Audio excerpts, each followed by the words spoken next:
What's going on, guys? I just got on watching the first episode of Peacemaker Season 2, and I gotta say, this is one hell of a way to start off the season. This is John Cena at his absolute best.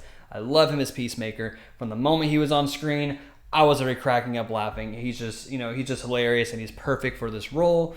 But with that being said, I'm going to go into full spoiler territory when it comes to this episode. So if you yet to see it, get on out of here. Come check us out after the fact. Before we get into that, please consider that like button, subscribe to the channel. We're trying to hit 1,000 subs. It'd be greatly appreciated. And as always, I appreciate you guys for even giving me, a like and a listen and just hearing what I have to say. It really means the world, truly. But we got to address the elephant in the room, and that is, of course, the orgy scene.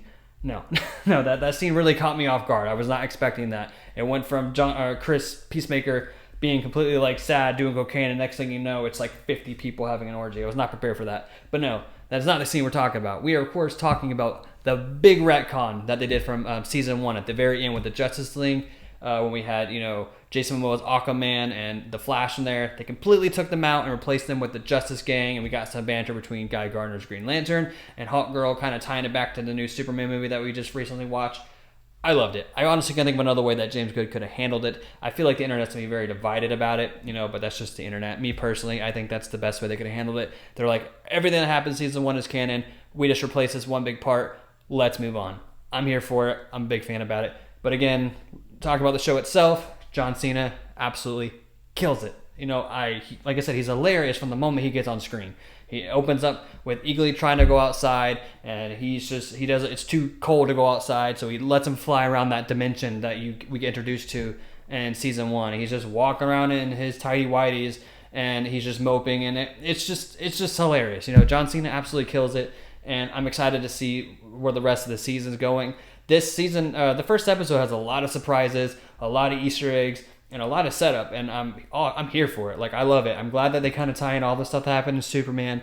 And, there's been rumblings about the last 3 episodes, 6, 7, and 8, because a lot of the people who get to see the show early, James Gunn gave them all the first 5 episodes, but didn't give them those 3 because it has some major spoilers to it. And honestly, I'm just going to say right off rip, I'm not going to be surprised if we get our Batman reveal by the end of this show, because there were so many Batman Easter eggs in this episode that kind of I was not expecting. They brought up Arkham, they brought up Gotham, they brought up so much Batman little Easter eggs and lore that I'm like, maybe that's the big surprise at the end of this season. That's why all the reviewers and the press didn't get to watch those last 3. So I could be completely wrong, but that's my theory. I think maybe this might be where we get introduced to our Batman.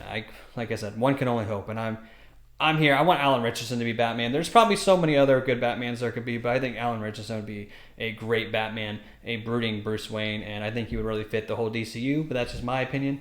But yeah, like I said, there's a lot of Batman Easter eggs, and I'm here for it if we get introduced to Batman at the end of this season. But when it comes to the show itself, again, like I said, John Cena kills it. He thought after the events of Season 1 that he was going to be a glorified hero and everybody was going to love him, and it's the exact opposite. Nobody really gives a crap about Peacemaker still. He's the butt of the joke. The Justice Gang doesn't even want him. They're making fun of him during the interview. He doesn't have the girl. He's living at his old racist dad's house that he killed in Season 1, and he's just miserable. Like I said, there's a scene where he literally is so sad he does cocaine, and the next thing you know, there's 50 people having an orgy in his house, and that completely threw me off guard. And it just goes to show why my kid cannot watch this show. As much as he loves John Cena, he cannot watch this show. But that really caught me off guard. But that's James Gunn for you.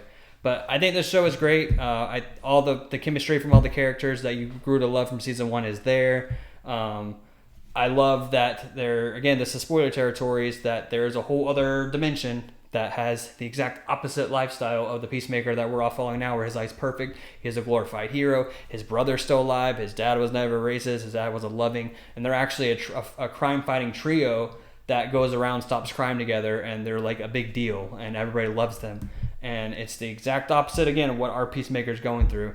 So he finds himself into this little dimension, and he just kind of hangs out with his dad. He sees his brother, and it's honestly really a sad scene because, he accidentally killed his brother when they were children, so he never really got to grow that relationship with him.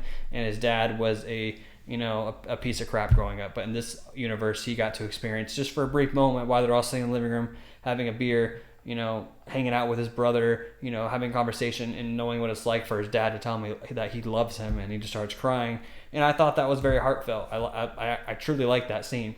But and then you get introduced to the other dimensions Peacemaker, they have their brawl at it. They have their brawl. They go back and forth. Our Peacemaker's trying to get away from him, and of course, it doesn't work out. They have their fight within the actual like pocket dimension that you can travel through to get to different realities.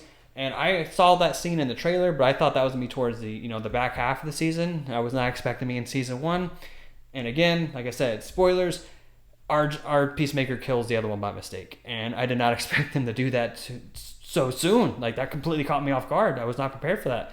But now it makes sense watching the trailers how he's able to kind of infiltrate this, Peacemaker's life, and wear his suit, and I never really put 2 and 2 together. Like, I never really thought about it that he's living his life. So where's the other Peacemaker? But now it finally makes sense. But yeah, he kills the cool Peacemaker that everybody loves, and now he's gonna kind of take over his life and see what it's like to have the girl that loves him, and what it's like to have the father and the brother, and the perfect lifestyle that he so longs to have. And so that's kind of where this first episode ends, with him killing the other Peacemaker by mistake. It was a complete accident. He didn't mean to. He was honestly trying to get away to get back into his dimension, but the other one followed him in there, and it just didn't work out in the way in his favor, and he ended up dying. So now that's it. That's how it just kind of shows. It shows our Peacemaker sitting there with the dead body of the new one, and now our Peacemaker is going to take over his life or infiltrate his life and feel what it's like to have the good life. So that's where this show, that's where this episode ends, and it's a pretty big cliffhanger. I'm really excited to see where it takes off. I wish I was one of the lucky ones that got to watch the first 5 episodes. One day I'll get there. That's the goal. But I'm really excited. So far, I'm absolutely loving this. It's expanding the world of Superman, and it really, really feels like a lived-in, cohesive world. And I'm just happy that James Gunn is just going with it. There's not really any origins or anything. It's just like, this is an existing world. Everybody's here. You're just going to learn about them as you go. And honestly, I'm here from that. It's completely different from the MCU, which, again, I love the MCU. That's my bread and butter. My favorite franchise. Absolutely love it. I wouldn't change it. But I do like that the DCU is doing something completely different.